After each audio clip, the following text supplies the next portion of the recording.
to go. So I'm going to try and call someone else right now. All right, but we have to give the results of this morning's poll while I do that.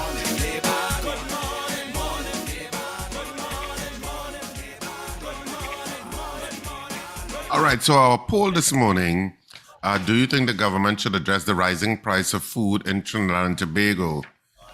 And we had 19 people voting on the poll this morning. Of the 19 people, 10 Richard, of you... I want to see you when you talk, please. Could you put on your camera? I want to see you. Of the 19 people, 12 of you said yes, and 7 of you said no. Richard, your yeses and nos means nothing if I can't see you. Mm-hmm. But it's no to We get your point, Wendell. We do. We get your point. So 12 and 7. They can better from audio though, Wendell. You better stay. Hey, what? They can better from audio. That's a pillow. That's a pillow behind my head, even though it's blurred. Well, clearly the laptop on your lap, so because you're shaking up all over the place. Yeah. Yeah. You know, and I know you all have, like everyone else, has friends and relatives in the U.S. And in the U.S., where if it's one place in the past, you could have said X expensive, Y expensive, but food cheap, food is getting very expensive in the U.S. You're right. As You're around the world absolutely because right. of supply chain interruptions. And I have a lot of friends. I spoke to Nikki Crosby again last week, and she said, boy, remember long time when you come to the States, if it's one thing you can get this cheap food in the grocery or inexpensive food, she said everything has gone up at least 25-30%. Yes. Food in restaurants have also increased dramatically. So, I mean, the pandemic, that's one of the immediate effects of the pandemic, and we're seeing it in Trinidad and Tobago also. So I actually think there was is it the Food Council it was called? Is it the Food Prices Council? The Food Prices Council, yeah. Food Prices Council. That was very active many years ago, but in the last 10 or so years, it has not been as active. I think it may have been disbanded. And it had a lot of influence in terms of getting groceries. Maybe, Steve, you could talk to the Supermarkets Association since you're looking for a guest, since your last guest canceled. Yeah, Mr. Diptee. Mr. Diptee, who we haven't spoken to in a while, because it is real. When you go to the grocery now, it hits you. It really hits you. Mm-hmm.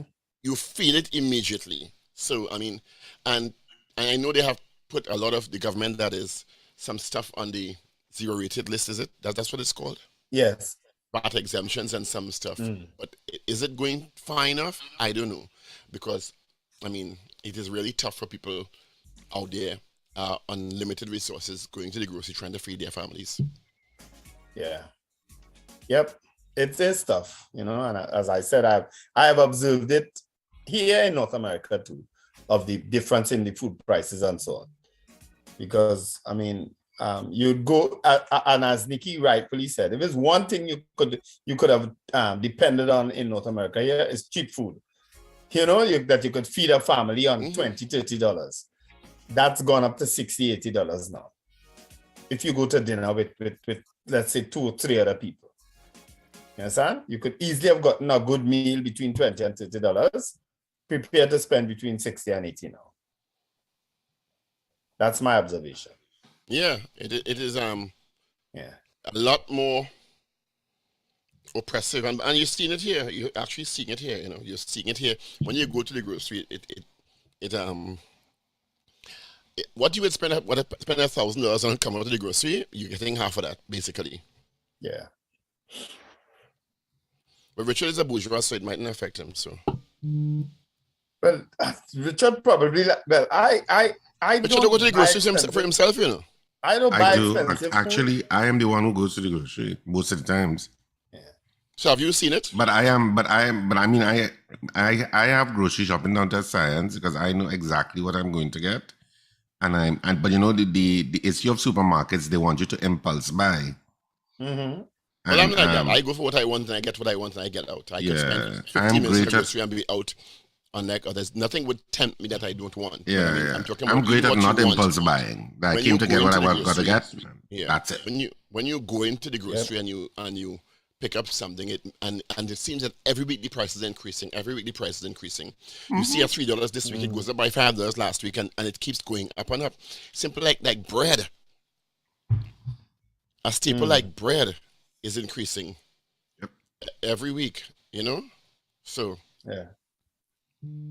But yeah. All right. So I sent the email. I sent it already, Steve. Right, good. Okay. He's going to log on shortly. That's Rajiv Diptee of the Supermarket Association of Trinidad and Tobago. Is there anything else you think can be done? I mean, I see people are urging people to grow their own foods. As I said earlier on, I plant herbs and tomatoes this weekend because I think, but not everybody has land space. A lot of people live in the communities like Maloney and stuff. But there was a time there was such a fervent drive to get people to plant home gardens.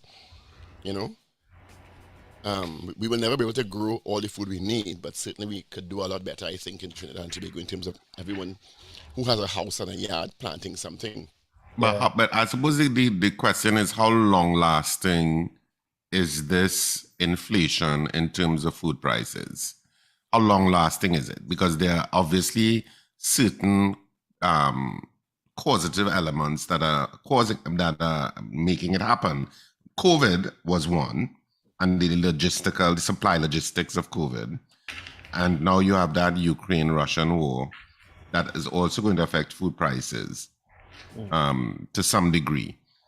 And then you have the price of oil going up, which also affects food prices to some degree. Yeah. So it's like it's almost, I don't want to say it's a perfect storm, but Getting there. But it's heading towards that in terms of different contributing events that are causing it. But your question, Richard, how long is it going to last? Does it, even if it doesn't last, let's say COVID comes to an end soon. Let's say the war in Ukraine also comes to an end, right? And those issues and oil. I don't know that things will go back down, We're not known for that. We're not known for carrying things downwards when things improve. Well, Trinidad may not be known for that, but I'm thinking that a lot of the prices of commodities, once the supply logistics regularize, because a lot of things went up, including freight, shipping costs, etc., etc. All of those. So what I'm saying is that it's a lot of things feeding into why it's happening. Right. So once those things sort themselves out or are sorted out, I don't want to say sort themselves out, but are sorted out, to me, prices should come back down. Yeah. Should and are is two different things, and the delay is also sometimes of concern because we would have experienced, and it's not all. It doesn't happen with all vendors, but we would have seen people rack up their prices even before, and even when I don't know what the cycle is on shipping, but I mean sometimes you see the shipping situation being resolved. And now they're going to say, well, gas prices going up, so fuel prices, so shipping going up, and now transport prices going up. And the Prime Minister already hinted as to the observation about the fuel subsidy. And so it doesn't seem like it's going to be remedied anytime soon, given all that's happening. And in the meantime, people are getting a lot less bang for their buck in the grocery, and I mean, sometimes you wonder how people feed their families. It's such a difficult situation. Yeah. Yep. Really, really difficult situation. We seem to have Rajiv online now. Yeah. Good morning to you, Rajiv. Good morning, gentlemen. One minute. Recording in progress. Screen. Yeah. Like you'd have on your face this morning, Rajiv. Rajiv, like he having at his breakfast. Yeah, on his face, man. Good morning, Rajiv. Yeah, you guys caught me on short notice this morning. Yeah, I did. I know that. Apologize. But we do thank you for joining us this morning. Yeah, how are you and your family? I mean, it's a time right now where we are still suffering with COVID. I my own family members recently, so it was concerning. Everybody got through it, and it was a bit symptomatic, but at the same time, that shows that COVID is still something to worry about, but it's something we're learning to live with, as everyone knows. So it is the situation. How are you, gentlemen? Not bad. Everybody face fat and rosy, as you can see. We were actually talking food prices, Rajiv, and our poll this. I was now about to say, I don't think the food prices is a problem if everybody face so rosy. Exactly, I don't know what they're talking about. But Our poll this morning was, do you think the government should address the rising price of food in Trinidad and Tobago? And of course, the vast majority of people who voted on the poll said yes, they should. But many people who were voting yes and no were saying they weren't sure what the government could actually do, because so many things are external factors that are fueling the rise in the price of food. What's your take on it? You know, Richard, I think you hit the nail on the head. Frankly, I am worried. I am very worried because you underscore the point that we have no control over the prices of imported foods, and they are 100% imported. You know, over the last few decades, we've seen industries become redundant, from rice to sugar to oil recently at the refinery. So we are in a situation right now where we are importing foods because of a confluence of external factors, such as the conflict in Ukraine, the invasion of the Ukraine by Russia, which in itself is alarming, because when we look at these conflicts, we ask ourselves, how long is it going to last? That's one of the key things, right? Is it, are they going to dig in for weeks? Is this going to take months? Could this expand beyond the Ukraine? These are all big questions, and that translates to uncertainties. And these uncertainties find their ways into the commodities markets, which is what we're seeing right now with the price of oil, with the price of wheat. And wheat, as we know, the Ukraine and Russia are big producers of, and that's going to translate into prices being fetched at very high prices, which is what the situation we're seeing right now. Now, we've seen national flour mills react to that.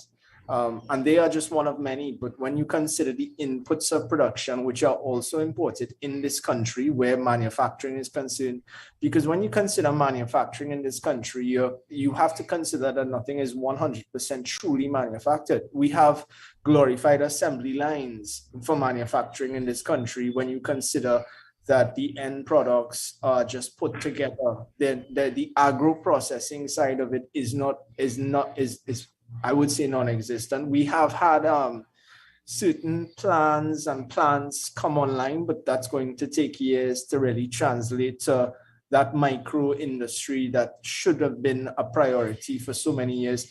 And in truth, the fixes that we want to talk to and speak to, they're medium to long-term projects, so they take time to come off the ground. And we're looking at short-term fixes right now. So certainly what we're looking at is a foreign exchange injection to ensure that the import cover for the next few months are in place.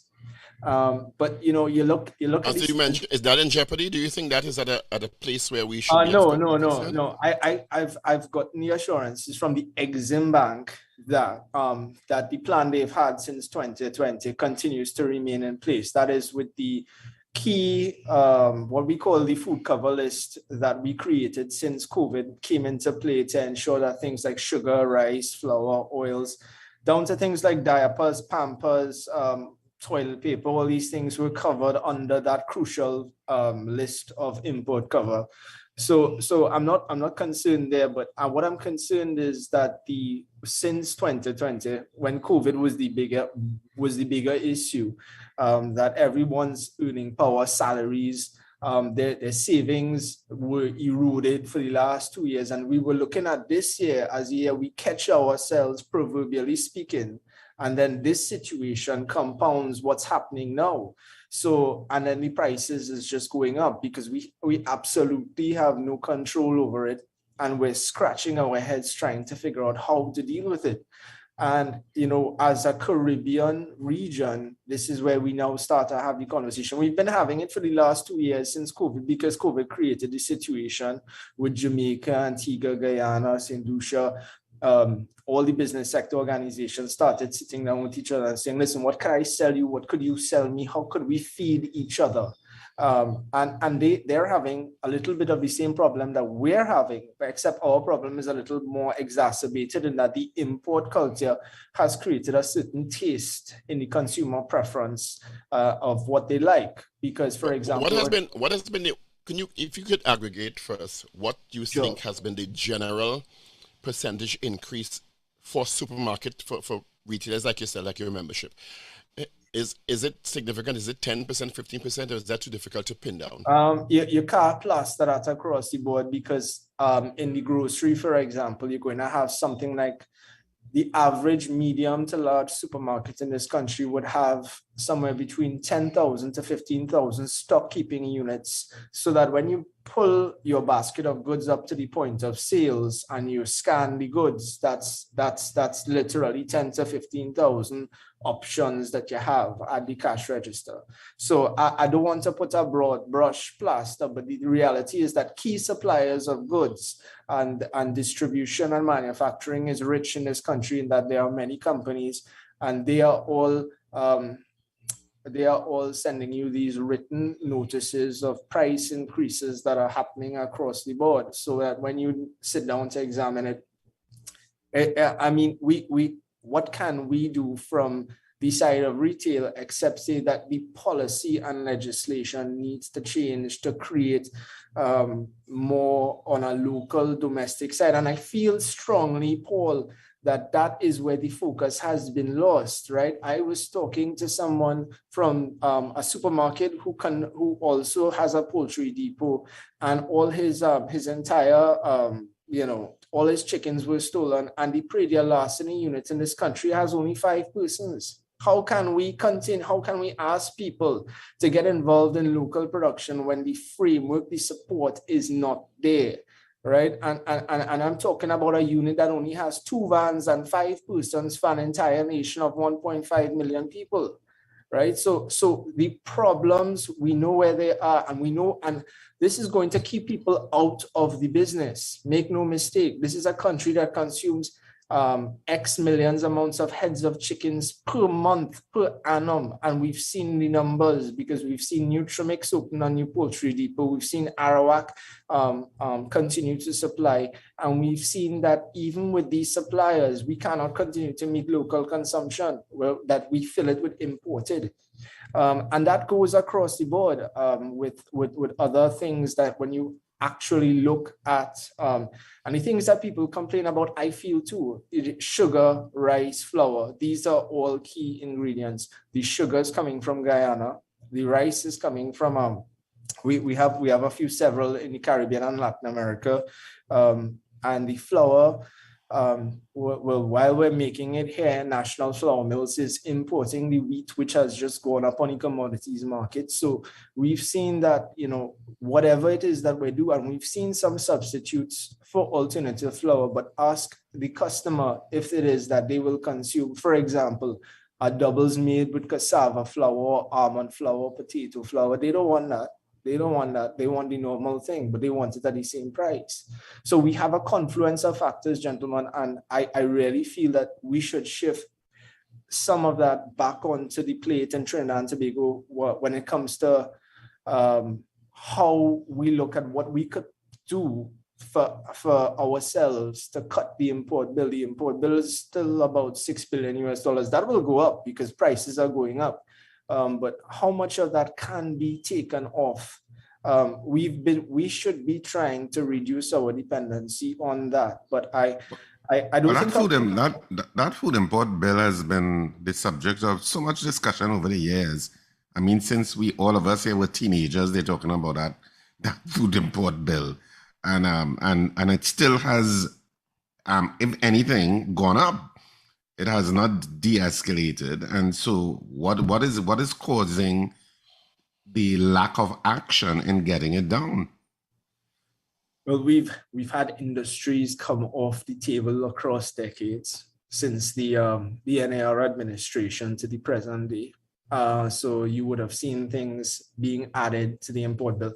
And I want to say, gentlemen, my concern is not just primarily food. Food is the easiest thing to measure, but I'm worried about hyperinflation in all the sectors: construction materials, pharmaceuticals, everything, because this war, this conflict it has had that inflationary effect. I've read the reports out of the Federal Reserve and North America, the IMF, the European Union. It is scary. The outlook is scary. and it's not a good place. Food will be the most immediate thing that's affected, but I really want to highlight that it's going to be all sectors. So now, I've taken note of what the Prime Minister has said with gas, with water, with all of these things. These things are serious inputs into the operation of business. If these things were to go up, you know what the impact of fuel and transport is on goods, the price of goods, the cost of doing business, the ease of doing business. And these are variables I also consider. The import bill, we've seen the Minister of Finance in the last budget try to add certain items back to the luxury list. And I'll tell you that those items are still doing well inside the stores. People are still buying them. And it makes you wonder that the more consumers, of course, consumers will always complain because if they feel they could access something at a cheaper price by complaining, they will continue to do that. However, the behavior and the consumer patterns, I always say the choice lies with the consumer, and that has always remained true. If they continue to buy it, then a store or stores will continue to put out the goods for consumption, because every store, every supermarket is in the business of fast-moving consumer goods. That being said, however, I'm also concerned Rajiv, that, hello? Yeah, if you were wearing a different hat right now, and you were in a position, is my internet unstable? I feel, and you were in a position, let's say, to do something about it. Let's say you were in that. Hello? Yeah, we're hearing you, Wendel. Yeah, we're hearing you. Right. I think I'm saying if you were wearing a different hat now. Yeah. Find the private sector appetite. What would you suggest? I would say that there is appetite in the private sector, but you need to create a framework. I spoke to you about the predial loss in the example as an example and for a purpose. Because these statutory bodies need support. There's no two ways about it. You can't ask people, you can't hope to attract foreign direct investment or private sector investment without creating a supportive framework for that to happen. So now that has to happen, you need you give incentives for the development of certain critical and crucial initiatives. And for me, that is the way forward. I've heard several prominent businessmen in this country say that the government has no business being in these businesses. And I agree with that, because I think that when you do it, if you even at the level of private-public partnerships, you can achieve a lot. And I think that when I hear people say that Trinidad and Tobago does not have the arable land, I would tell them, fly a small plane across this country and see how much land it have, right? And you tell me that we don't have the land. We have the land. That is my opinion on it. And I agree with you, Rajiv, but the other issues related to that are highly distilled. It's not just about the land, it's about the ownership of the land to get the loans to buy the equipment. It's about the access roads. It's about the protection through increasing the resources in the Predial Lasny division. It's a myriad of a variety of issues that need to come together and be resolved to drive people to agriculture so that they feel that they're investing their time in something that they will be rewarded for in 5 to 10, 15 years down the road, and not make the constant stumbling blocks that have been there for decades. Well, Paul, you're absolutely correct. You're speaking to exactly what I'm saying. Create a supporting framework. Don't prioritize it. If it is that we have to say that, okay, we're going to give tax breaks, we're going to place heavy penalties on offenders, we're going to cut through the red tape so that your projects can be successful in the shortest possible time frame for the benefits of the nation, and that you're saying that, listen, this is going to feed Trinidad and Tobago first, any excess can be fetched on the export market after. You create a framework. That is what the technocrats in the government are supposed to focus on, to attract the investment. Question: What percentage of a groceries, and I know the different sizes of groceries and operating at different scales, the groceries top line would be from imported goods? That's really neither here nor there. I don't know how familiar you are with the business, right? But if I'm taking a chocolate and I'm just saying for the ease of this example, I buy it for $1, I'm selling it for $1.25. I can't sell it for $1.50 because Mr. Charles 3 stores down the road selling it for $1.20. He gonna check my price. He gonna check my top line. You understand? So it's a business where the margins are small, but I'm hoping that the volume adds up to pay my bills. That it's really, and this is a sector that is so saturated. You have multinational groceries, you have your household name groceries, and you have stores that parade in as groceries these days. Because I went to a tech store the other day to buy a keyboard, and I found that they were selling juice, snacks, biscuits, and even ramen. And I actually bought some, so it was pretty good. So we have all these pseudo supermarkets going on right now. I cannot gouge. That's innovation, though. Everybody became a grocery in the pandemic. Everybody became a bakery in the pandemic. Yeah. Because you know what happened in the pandemic was unfortunate. We created this model of essential businesses, and now I saw Guyana yesterday do away with all the conventions. They said that, listen, everything COVID is out the window, and I think that's the way to go from not necessarily from a social convention standpoint, but from a business standpoint, because we took too many businesses that were essential always, like my tech store, and we placed them in a pool of what we consider to be non-essential businesses. So you created a hyper saturation of the sector, but it's not sustainable, because when you consider from a business standpoint that how you continue to operate 3 to 5 years down the road, are you still going to be in the business of it? No, that's the facts, because you want to go back to your core model of focusing your inventory on buying gadgets for people to sell. Why is the private sector, the manufacturing sector, having challenges? Is it risk Ease of doing aversion issue? business. Is it a risk aversion issue? Because I mean, we produce quite a bit of raw material.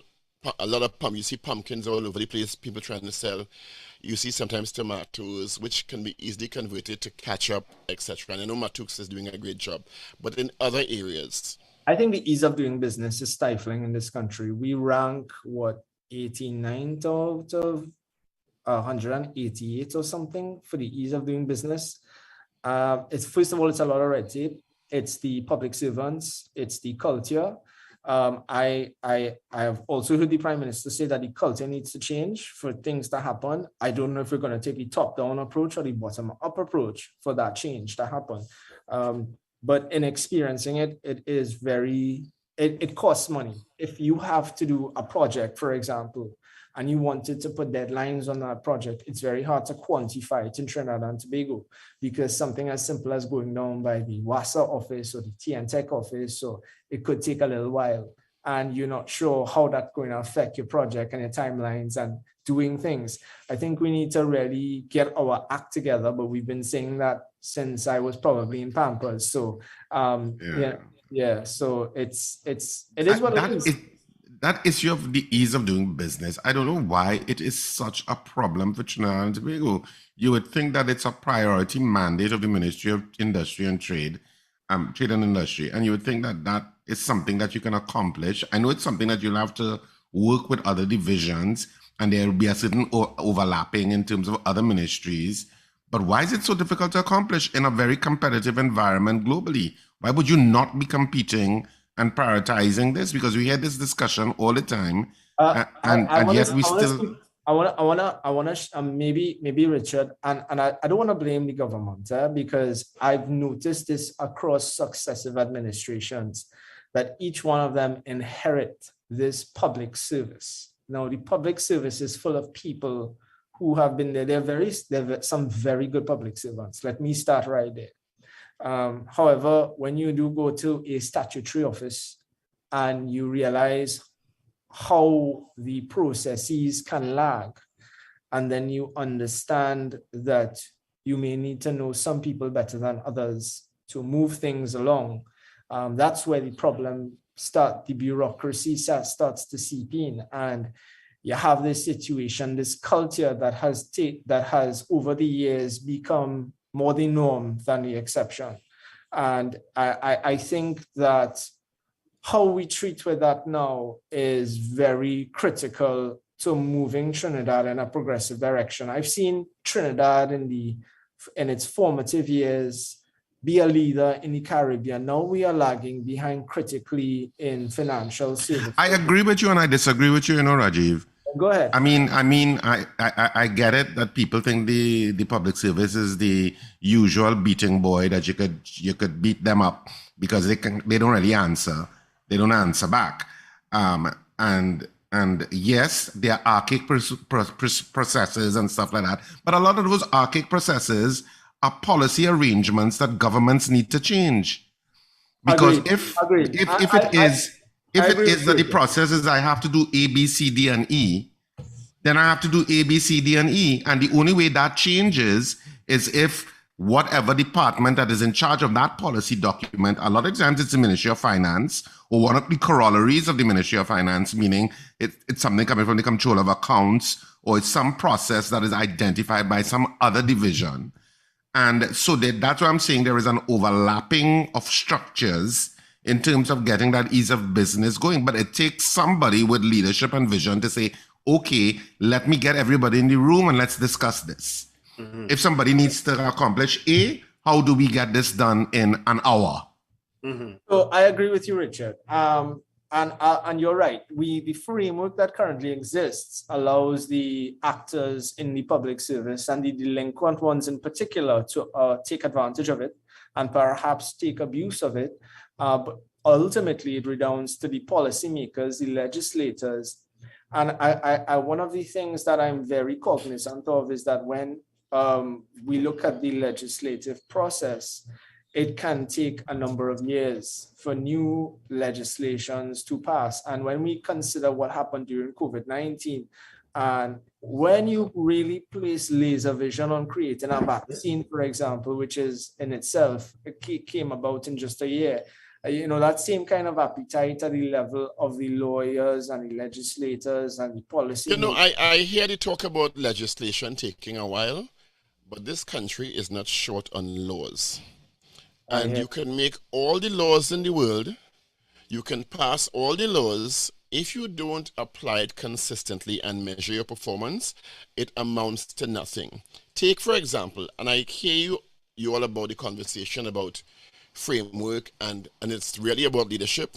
But a classic example is we transitioned in emergency mode to working online in the public and private sector in the last 2 years. And on the first sign that the pandemic is moving toward an end, everybody go back out to work. Or they go back out. Or they go back out to the office and resume the status quo. And I saw a documentary yesterday out of Singapore, and the policymakers were reiterating to the public that let us not lose the gains that we've made in the pandemic in terms of they've put the systems in place so that there is legislative support and working with the unions, the union, what equivalent of the union there, the workers' representatives, to ensure that systems are in place so workers are protected while working at home, which would not have existed when they're working at the office, the hardware and the software to support that, the policies to support that they were working on before the pandemic ended, so that when the pandemic seems to be moving out of pandemic to endemic stage, they do not lose the reduction in traffic on the road, they do not lose the technological accountability that comes with staying online, and they don't rush everybody back out to the physical office because there have been gains made. In Trinidad and Tobago, not so much. Everybody go back out. It's a mindset also. It's a leadership mindset that needs to change, and I understand there are issues that need to be resolved for people to stay working at home, including equipment, including policy, including technological security issues. But we can't just, and the whole idea was that their banner was new normal, focus on new, not normal. So Paul, when I hear you, because we've made gains during the pandemic. I mean, look, we're here on Zoom right now. I'm not in the studio with you. I've joined you here for this call. And one of the things I would like to continue from that side of things is the productivity ratio, the output. Having some people work from home gives them a flexible amount of time. They don't need to rush in the traffic to get to work at 8 o'clock, to leave the office at 4 o'clock. And in some cases, they may be able to give you more output by being in their comfort zone and give you more hours as well. I think when we consider the productivity output, we get back to the core of the conversation here, which was the food prices. And, people want to feel that they can afford to maintain a base level of lifestyle because people have that in this country. They're accustomed to certain norms and, routines that they have evolved. And I still think that we are way more comfortable than the rest of the Caribbean when last I checked. When it comes to insulating our lifestyles against the external events that are happening, because I've looked at the way that this has affected the typical North American or the typical Latin American or the typical European, and they are having to make some transitions right now in their own lifestyles. And I think that from the leadership mindset that you refer to, I think that that's so important. It's so critical because we need that to happen. Without the legislation being enforced, if our leaders were to tell us, this is what we hope to achieve, I think our public servants will rally to that rallying call more quickly than were we to enforce it upon them. But Rajiv, something like what Paul just raised would not have really affected the supermarket industry. I think you all would have had people out there. It was one of the things positives that came out of it is the delivery aspect, the home delivery aspect of your business. How is that going, and will that continue? You'd be surprised, Wendel. So while those norms did break out in a bigger way in the developed countries, people in this country love to visit their grocery store. If they're buying a block of cheese, they want to see the contours on the edge of that block of cheese. If they're buying a pack of chicken, they want to see how... And I want to come out of the house. Yeah, I'm telling you, because the social norms in this country, I spent some time with my stores taking a look at the different avenues that they did. We had curbside pickup via WhatsApp ordering. Massy stores did an app. We had third-party delivery services by some apps. I found in my own research that this particular delivery service was a big win for the restaurants and the foodies. Those services where you could get a gourmet meal at your doorstep. But people, when it comes to groceries, people are very finicky because it's such a personal thing. They don't. It could be down to a bar blue soap, but they want the bar blue soap that they pick up. They don't want you picking for them.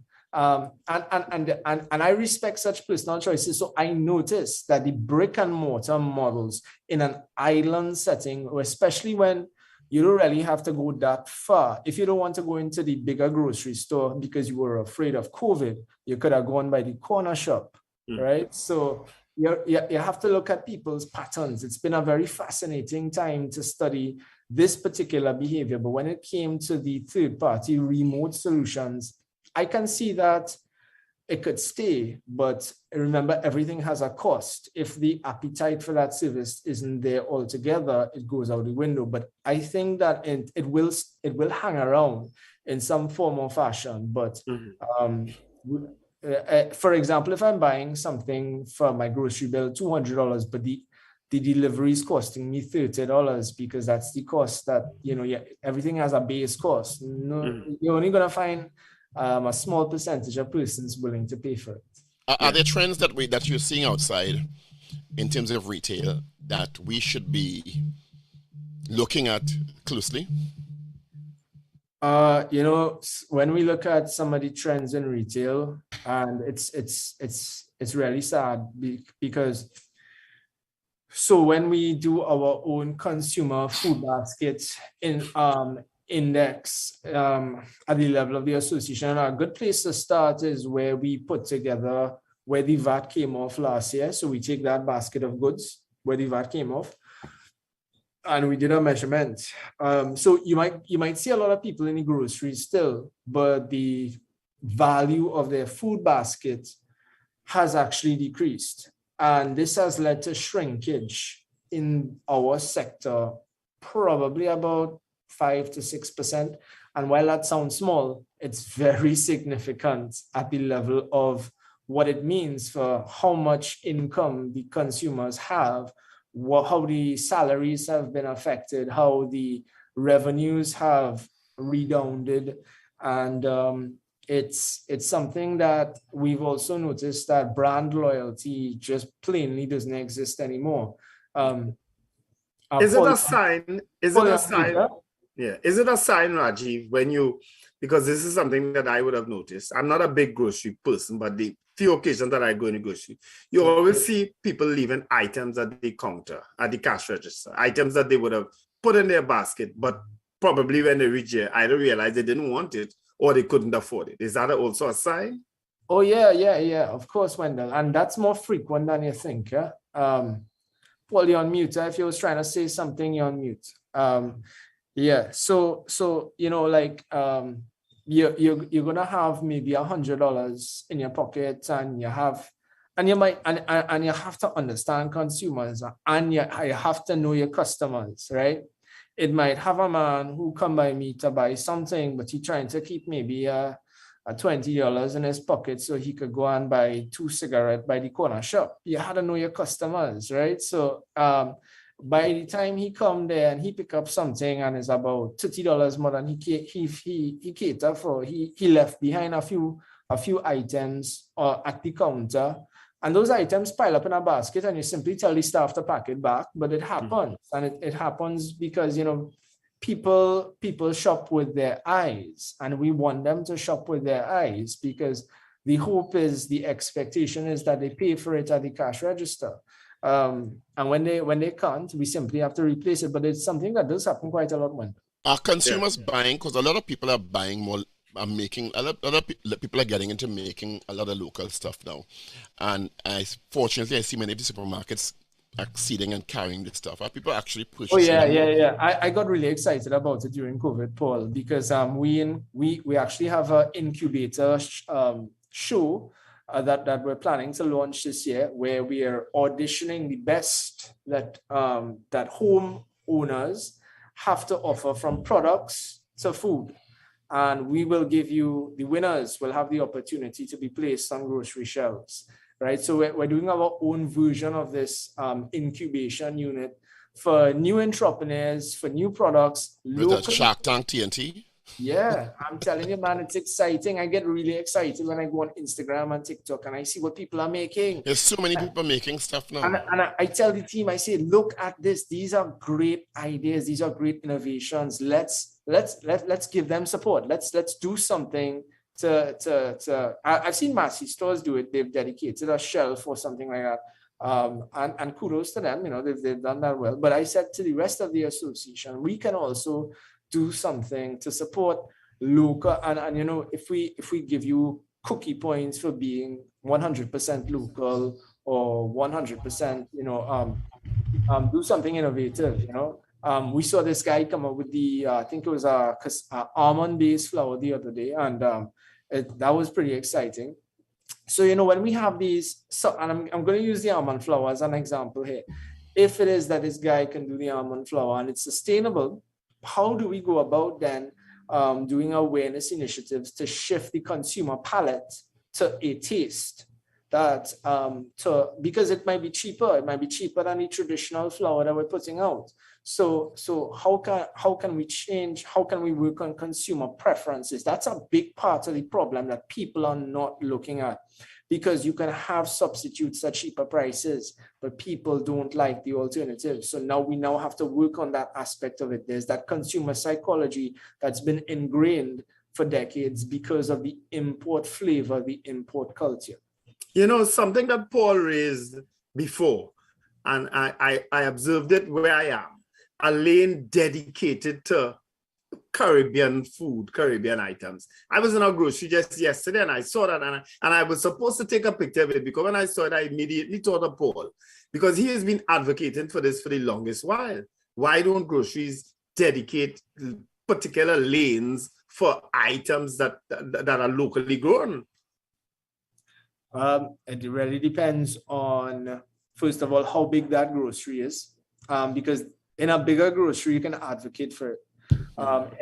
Because when you go into a grocery, every square foot of that operation is prime.